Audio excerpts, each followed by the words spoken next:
Bonjour mes élèves. Notre leçon d'aujourd'hui consiste à vous faciliter la compréhension des suites. Cela va se passer à travers un exercice. Un exercice contenait presque toutes les notions indispensables pour résoudre un exercice sur les suites. Alors je vais commencer par vous écrire l'exercice, en même temps le résoudre avec vous. La méthode consiste à faire l'exercice et en même temps faire des rappels de cours. Cela permettra d'assimiler la notion de suite d'une façon très simple. Alors, je vais commencer par vous écrire l'exercice. Alors, la suite est définie comme suit.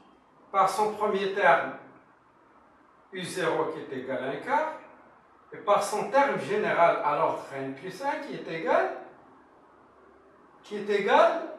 à 3un plus 2 sur un plus 4. La première question, déterminer deux réels a et b tels que un plus 1 est égal à a plus b sur un plus 4.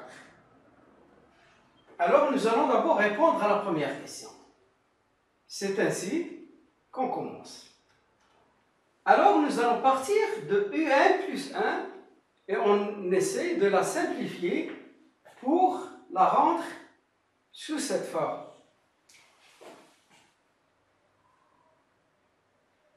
Un plus 1 est égal à 3un plus 2 sur un plus 4.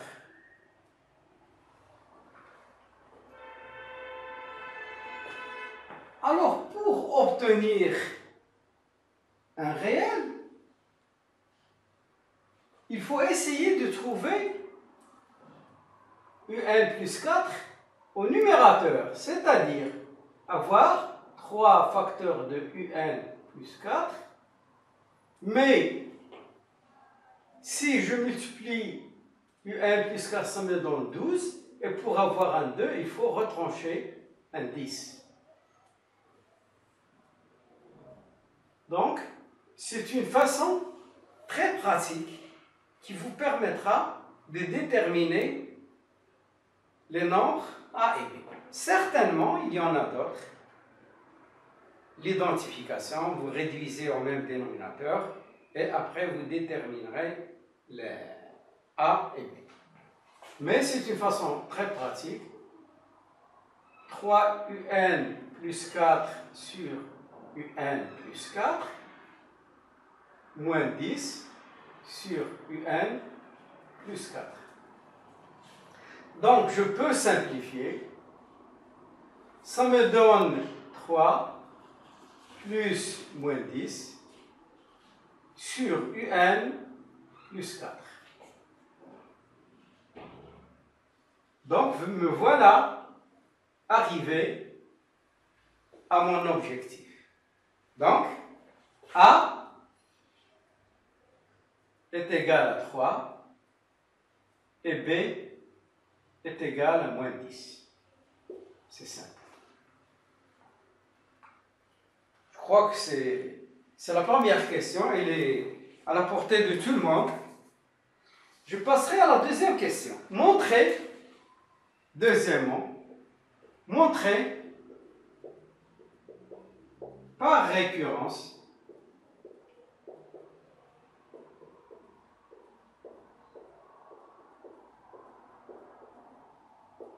sur n que, quel que soit n, entier naturel, un est comprise entre moins 2 et 1. Alors là, on saisira l'occasion pour réviser la récurrence. La récurrence elle est répartie sur 3 étapes. La première étape consiste à vérifier est-ce que pour n est égal à 0, la proposition est vraie. Alors, je vais calculer U0. U0, par définition, il est donné égal à 1 quart. Évidemment, U0, il est compris entre moins 2 et 1. Pour cette première étape, il n'y a rien à démontrer. Donc, U0, généralement, c'est donné. Ou bien on donne U0, ou bien on donne U1. U0, il est toujours donné, mais on remarque que U0, 1 quart, il est plus grand que moins 2. Il est strictement plus grand que moins 2 et strictement inférieur à 1. La deuxième étape, on suppose que cette propriété est vraie à l'ordre n, c'est-à-dire que moins 2 UN, elle est vraie. Cette proposition à l'ordre n, elle est vraie. Et je vais essayer, bien sûr, de démontrer qu'elle restera vraie à l'ordre UN, à l'ordre n plus 1. C'est-à-dire, je vais essayer de montrer que UN plus 1 est aussi comprise entre moins 2 et 1. C'est ça. Alors comment? On va essayer d'encadrer. UN, on a déjà une idée sur UN plus 1. Alors pour l'encadrer, l'idée, elle est très nette. Si on voulait qu'on encadre la première expression qui était au début, on n'aurait pas dû nous demander de la rendre sous cette forme. Donc certainement, on doit utiliser pour l'encadrer cette deuxième forme. Alors, on va encadrer d'abord ce rapport. UN est compris entre moins 2 et 1. Je vais ajouter à chaque membre, je vais ajouter 4.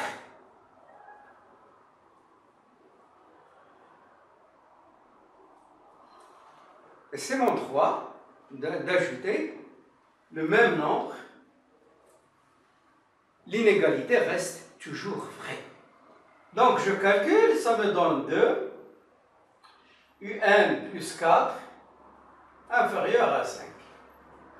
Donc UN plus 4, elle est comprise entre 2 et 5. Son inverse, parce que UN plus 4,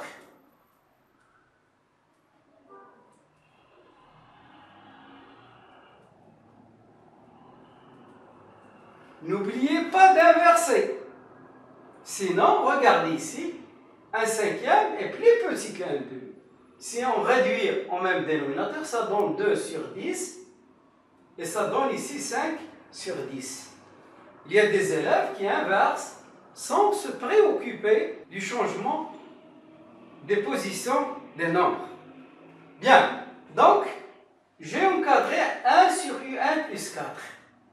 Je passerai, je multiplie par 10. Là aussi, il faut faire très attention parce qu'on doit multiplier par un nombre négatif.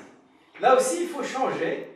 Ça nous donne moins 10, multiplié par 1 demi, moins 10, multiplié par 1 sur UN plus 4, moins 10, multiplié par 1 cinquième. Ça nous donne moins 5, moins 10 demi. Ça nous donne moins 10 sur UN plus 4. Et ça nous donne moins 10 sur 5. Bien. Moins 10 demi, ça nous donne moins 5, bien sûr, après simplification. Moins 10 demi, moins 10 sur UN plus 4, on doit conserver. Et ça nous donne moins 2. Maintenant, UN plus 1, je dois rajouter un 3 pour obtenir. Donc, j'ajoute plus 3 à tous les termes de cette inégalité. Donc, moins 5 plus 3. 3 plus moins 10 sur UN plus 4. Moins 2 plus 3. Remarquez, 3 plus moins 17, c'est UN plus 1. Donc, ça me donne 2, UN plus 1 et 1. Donc, je viens de démontrer que UN plus 1, elle aussi, elle est comprise entre moins 2 et 1. Ce qui me permettra de dire que la proposition est vraie pour tout n. Donc, je résume. Donc,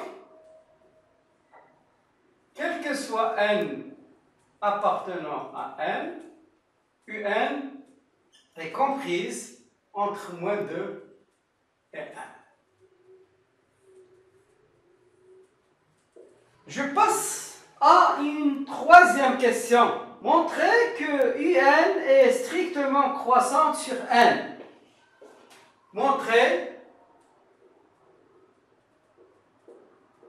que UN est strictement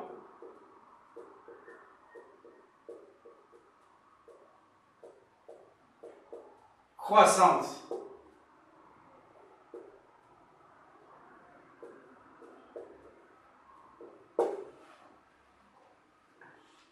Généralement, lorsqu'on veut montrer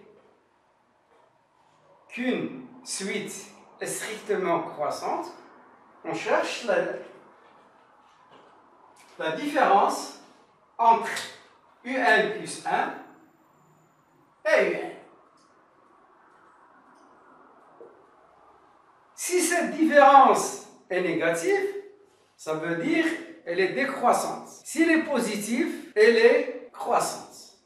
Si cette différence est réduite au 0, là, on dira que la suite est constante.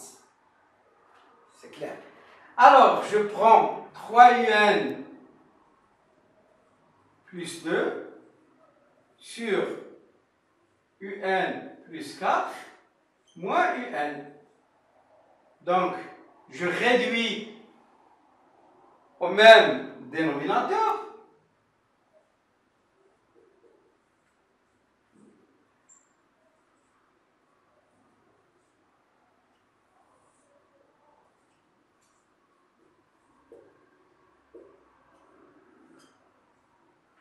Je simplifie.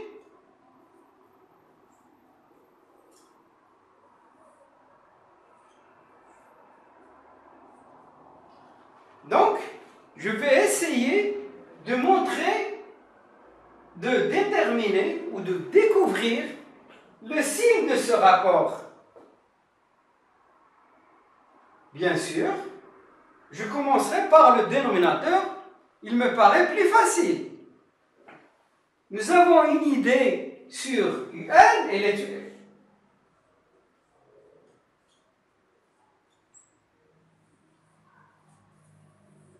UN est comprise entre moins 2 et 1.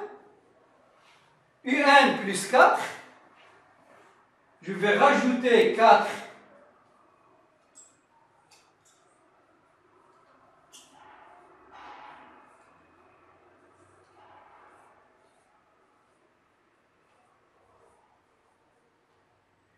Je constate que UN plus 4, qui est mon dénominateur ici, est compris entre 2 et 5.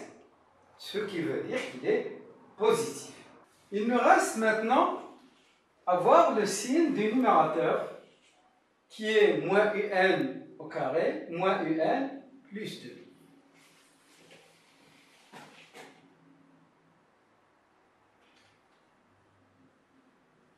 Le signe de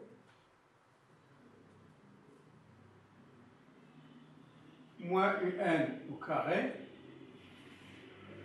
moins un plus 2. Nous nous trouvons devant une équation du deuxième degré. On remplace un par x, ça nous donne moins x au carré moins x plus 2. On doit résoudre cette équation. Alors, par la même occasion, je vais vous rappeler comment résoudre une équation du second degré, qui est de la forme ax au carré plus bx plus c égale à 0. Sachant que a est différent de 0, on doit d'abord calculer ce qu'on appelle le discriminant. Il est égal à b au carré moins 4ac. Donc, a est égal à moins 1, b est aussi égal à moins 1, c est égal à 2. Donc, on remplace chaque lettre par sa valeur. Ça nous donne moins 1 au carré, moins 4 fois moins 1 fois 2. Ça nous donne 1 plus 8. C'est 9. Delta étant un nombre positif, donc il existe deux racines distinctes. La première, x1, est égale à moins b moins racine de delta sur 2a. Et la deuxième, elle est égale, x2, est égale à moins b plus racine de delta sur 2a. En remplaçant par les valeurs précédentes, x1 est égal moins 1, c'est 1, moins racine de delta sur 3, c'est 3, 2 fois moins 1, c'est moins 2, et x2 est égal à 1 plus 3 sur 2 fois moins 1, c'est moins 2. Alors, après le calcul, ça nous donne moins 2 sur moins 2, c'est 1, et x2 qui est égal à 4 sur moins 2, c'est moins 2.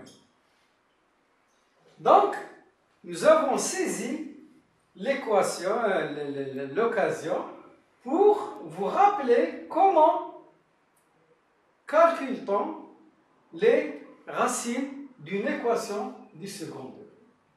On va essayer d'utiliser ça. Et en même temps, nous allons savoir comment résoudre une équation qui est de la forme ax au carré plus bx plus c inférieur ou égal à 0 ou supérieur ou égal à 0. Donc, son signe est déterminé par, il faut commencer par factoriser ax au carré, ça nous donne ax au carré plus bx plus c. Généralement, elle est égale à a, facteur de x moins x1, facteur de x moins x2. C'est comme ça qu'on factorise ax au carré plus bx. Pour déterminer son signe,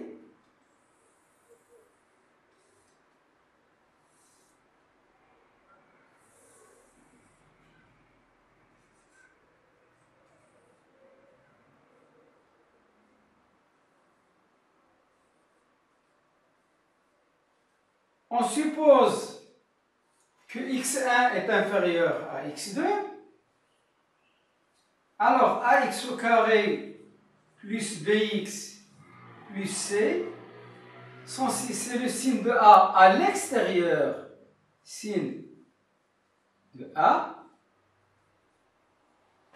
à l'extérieur des racines, de x2 à plus l'infini et de moins l'infini à 1. Et c'est le signe de a. Le contraire, le signe de moins a à l'intérieur des racines, c'est-à-dire entre x1 et x2. Ce sont des rappels. Je n'aurais pas dû approfondir, mais j'ai remarqué que certains élèves ont du mal à déterminer le signe d'une équation du second degré. Alors revenons à notre suite pour calculer, pour connaître le signe de moins un au carré, moins un plus 2. Donc, cette équation s'annule pour deux valeurs. Donc, je vais reproduire ça, mais avec le cas qu'on a ici.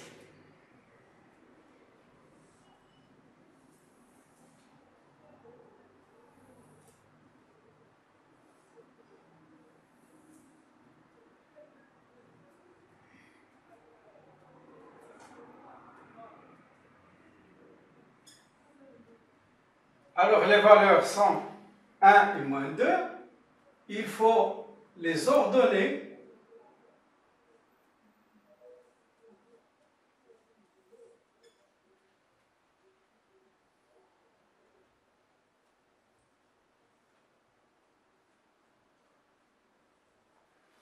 Alors, elle s'annule pour la valeur moins 2, et elle s'annule pour la valeur 1.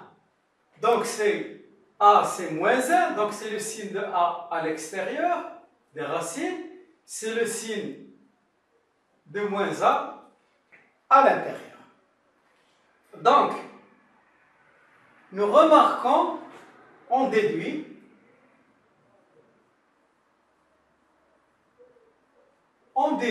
que moins un au carré, moins un plus 2,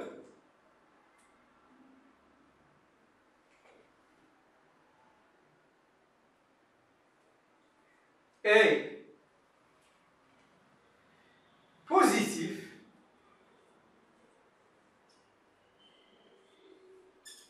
car UN est compris entre moins 2 et 1. Tout nombre compris entre moins 1 et 2 rend cette expression positive. Ceci reste vrai pour UN. Donc, voilà, notre numérateur, il est positif. Notre dénominateur aussi. Un nombre positif divisé par un nombre positif, ça nous donne un nombre positif, bien sûr. Donc, on conclut. Moins UN au carré, moins UN plus 2. Un nombre positif sur un nombre positif qu'on a démontré précédemment, en montrant que UN plus 4 est compris entre 2 et 5, donc ça reste strictement positif. Il peut être, à la rigueur, être nul pour UN est égal à moins 1 ou UN est égal à moins 2. Bien. Donc, qu'est-ce que c'est ce rapport? C'est la différence entre UN plus 1 et UN. Donc, il s'ensuit que UN plus 1 moins UN, lui aussi, il est positif, c'est-à-dire supérieur ou égal à 0. On en déduit que UN plus 1 supérieur ou égal à UN, ce qui signifie que UN est croissante.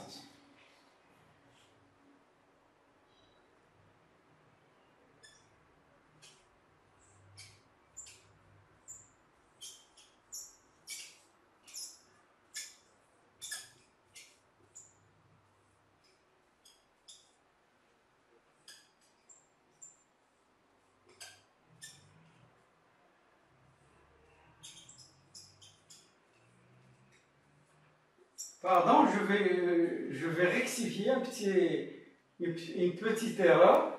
Ici, il doit être strictement positif parce que, comme vous savez, UN ne peut être égal à moins 2 ou égal à 1. Il est compris strictement entre moins 2 et 1. Donc, UN est strictement supérieur à UN. Ce qui signifie que UN est strictement croissance.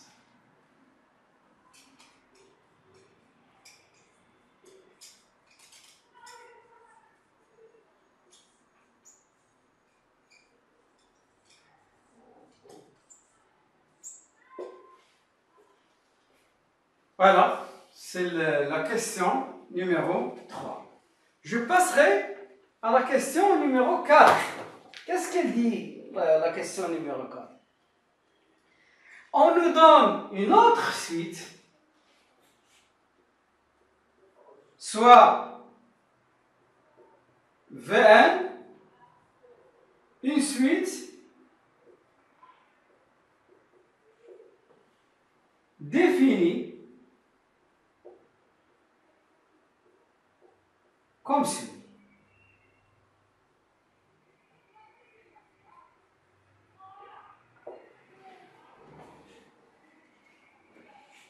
Vn est égal à un plus 2 sur 1 moins un. Avec un entier naturel. Quelle est la quatrième question? La quatrième question montre que Vn est une progression géométrique. Montrez que Vn est une progression géométrique.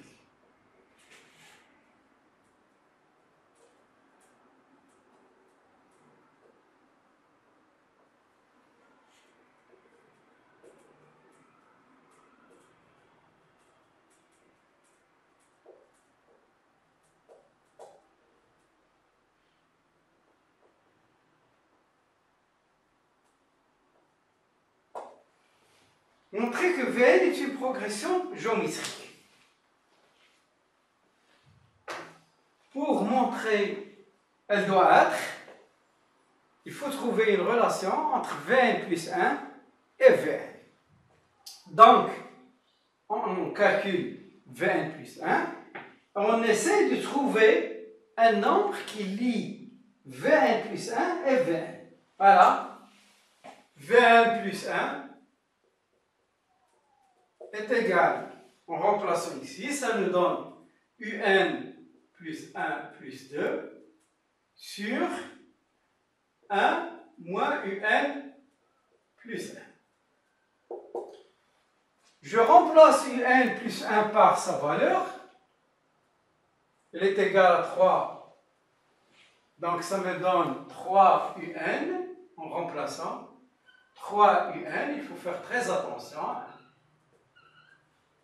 Une erreur de calcul. Un plus 4 plus 2 sur 1 moins 3 un plus 2 sur un plus 4. Il faut faire très attention pour le calcul. Comme je l'ai dit, une petite erreur risque de changer tout. 3 un plus 2 un plus 8 sur un plus 4 sur un plus 4 moins 3 un moins 2.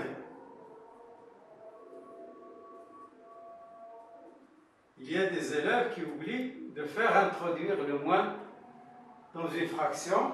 C'est comme s'il y avait une parenthèse. La plupart des élèves font cette erreur. Alors on simplifie. Qu'est-ce qu'il nous reste? 5 un plus 10. Et ici, il nous reste moins 2 un plus 2. Remarquez ici On doit factoriser le numérateur par 5. Ça nous donne UN plus 2. Ici, on va factoriser par 2. Ça nous donne 1 moins UN. Ce qui s'écrit 5 demi multiplié par UN plus 2 sur 1 moins UN. Donc on remarque que UN plus 2, 1 moins UN, c'est Vn. Donc on remplace Vn plus 1 est égal à 5 demi fois Vn. Vn est alors une progression géométrique de raison 5 demi. C'est alors une progression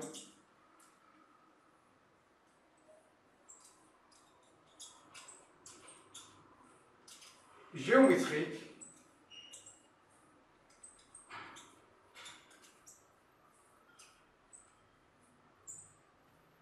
de raison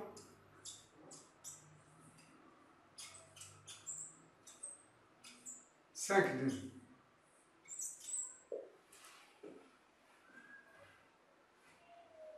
On nous demande ensuite de calculer son premier terme, V0. V0 est égal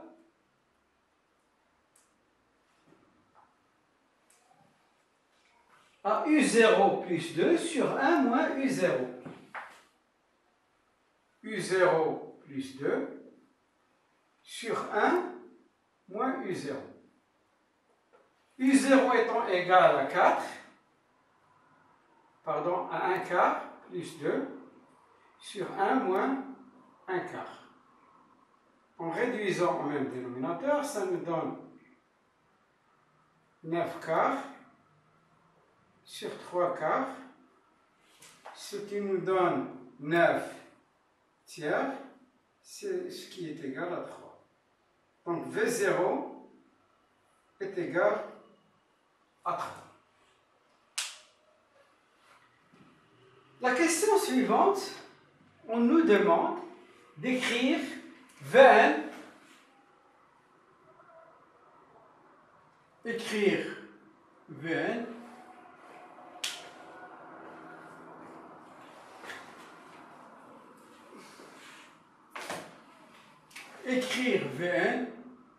en fonction de n.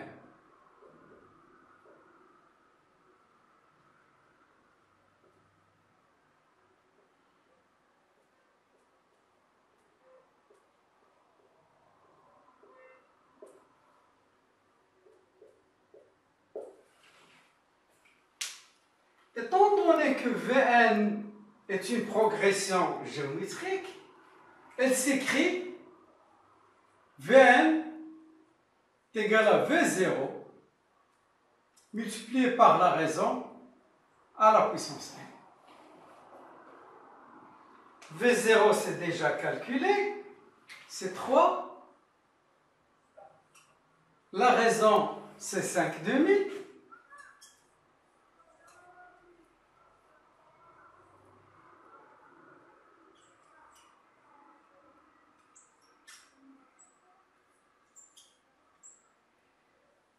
Donc, on a écrit Vn en fonction de n.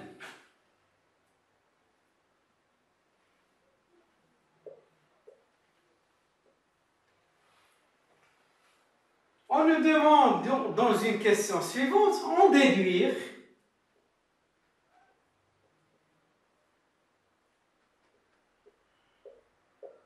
Un en fonction de n.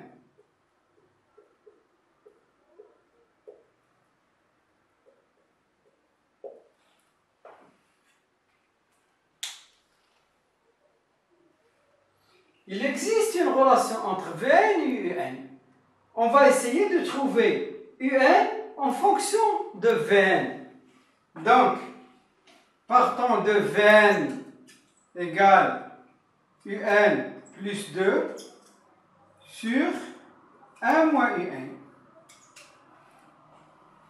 C'est une proportion.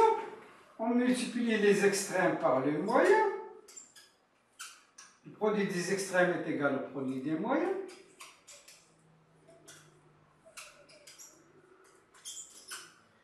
On développe Vn moins Vn fois Un.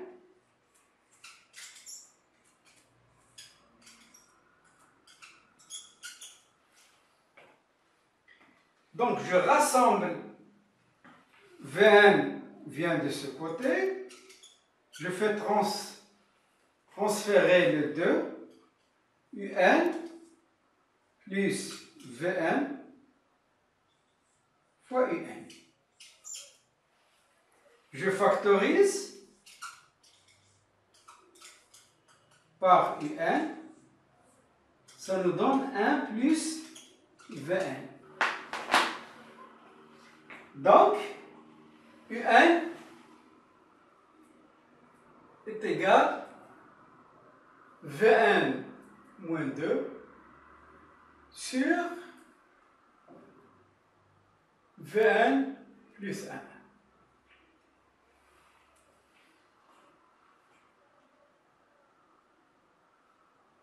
Donc, j'ai déjà déterminé Vn en fonction de n, je vais remplacer, ça me donne 3 fois 5 demi à la puissance n moins 2 sur 3 fois 5 demi à la puissance n plus 1.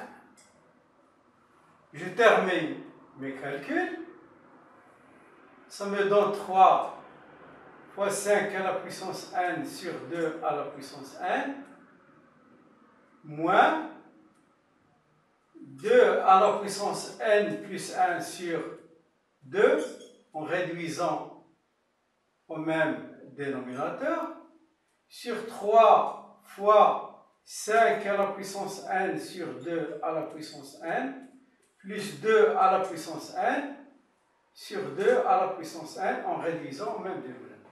Ça nous donne, à la fin, 3 fois 5 à la puissance n, moins 2 à la puissance n plus 1, sur 3 fois 5 à la puissance n, plus 2 à la puissance n.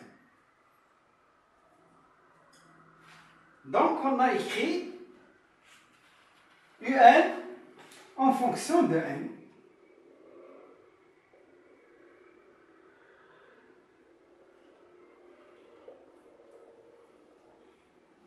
Si vous constatez une erreur quelconque, l'erreur est humaine, essayez de m'en aviser et je vous remercie. Alors, je passerai à la question suivante. Qu'est-ce qu'il dit la question suivante? C'est la question numéro 5. Calculez la somme. Calculez la somme. Alors la somme, elle est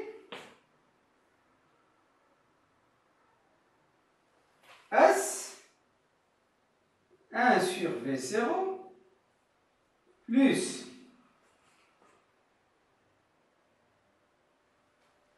5 sur V1 plus 5 au carré sur V2 plus 5 à la puissance n moins 1 sur Vn moins 1 plus 5 à la puissance n sur Vn. Alors on me demande de calculer cette somme. À première vue, elle nous paraît un peu difficile. Mais si nous faisons une petite concentration sur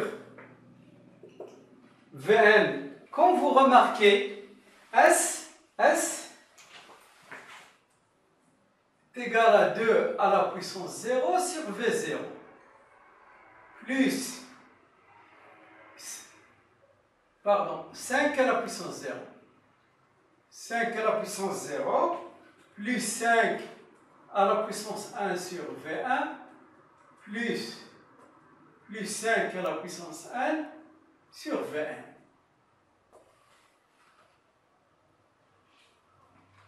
Remarquez ici, je vais essayer de faire apparaître 5 à la puissance 1 sur Vn. On a Vn est égal à 3 fois 5 à la puissance 1 sur 2 à la puissance 1. Donc, je multiplie par 2 à la puissance 1. Ça me donne 2 à la puissance 1 fois Vn est égal à 3 fois 5 à la puissance 1.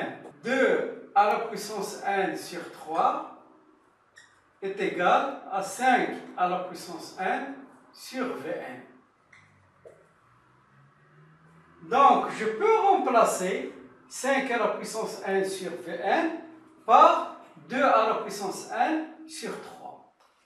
Donc, ainsi, la somme me paraîtra très très facile.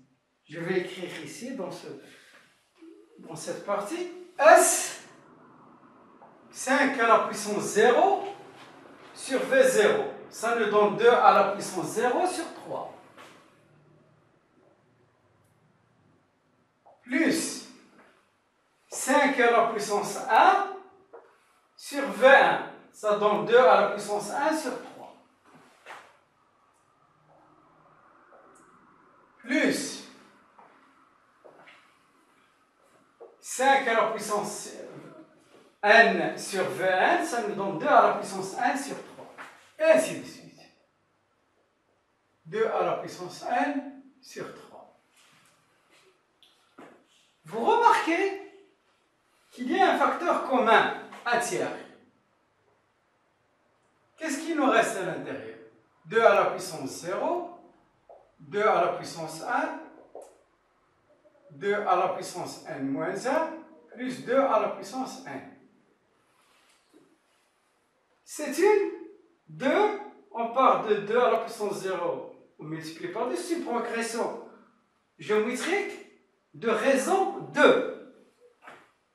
Elle devrait être comme ça. Wn est égal à 2 à la puissance n.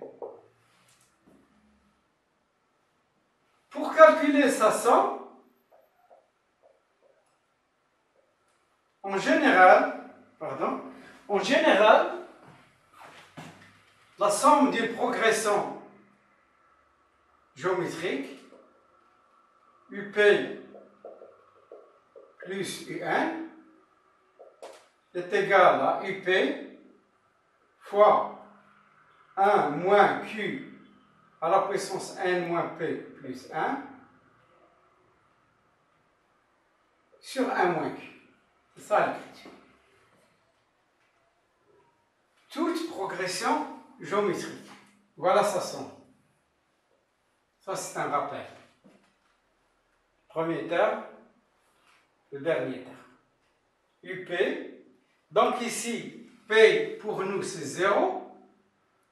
1 moins Q, n moins 0 plus 1 sur 1 moins q.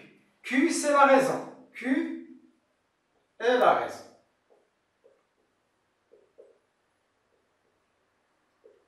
Ça, c'est un rappel que j'efface, bien sûr.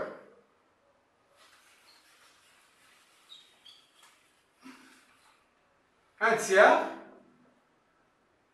Donc, le premier terme, la raison, c'est 2. Multiplié par 1 moins 2 à la puissance 0, pardon. C'est le premier terme, c'est 1. 1 moins q à la puissance n, 2 à la puissance n moins 0 plus 1 sur 1 moins q. Et q, c'est 2. Un tiers multiplié par 1 moins 2 à la puissance n plus 1 sur moins 1. Je fais remonter le moins en haut, ça me donne 2 à la puissance n plus 1 moins 1 sur 3. Voilà, j'ai calculé la somme. J'ai essayé dans cet exercice de faire intervenir plusieurs notions. C'est ce qu'on appelle un exercice de récap. On a révisé presque plusieurs chapitres en un seul exercice. J'espère que ce sera intéressant pour vous et que ça vous aidera à progresser dans vos leçons. Il y aurait d'autres vidéos, Inch'Allah. Si vous voulez vous en assurer, regardez ma page Facebook, Chemin vers les maths.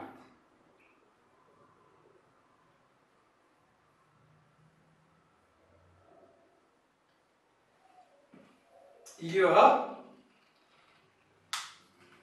ces exercices résolus et exposés et à votre disposition. Au revoir.